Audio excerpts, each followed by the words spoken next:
आज आहे ना लिटरली हद्दच झाली होती.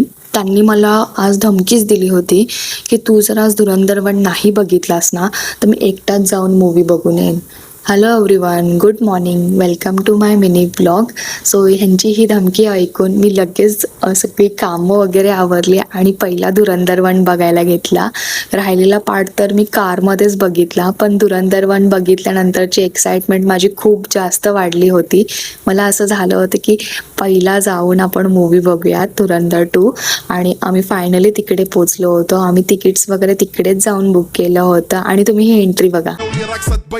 يبلي واحد كرك يلا بيا طق سيارة بوليس يلا يلا سوي لي رقصة ثانية رقصة البطريق ولا سبت في مان يا اخي دوس عندي خوش فصلة يا اخي تفوز والله خوش رقصة يا اخي دوس. हा मूव्ही बघून लिटरली इतका जास्त रिग्रेट होतोय ना, की असं वाटतंय आपण इतकं लेट का केलं हा मूव्ही बघायला. खरंच खूप जास्त भारी मूव्ही आहे.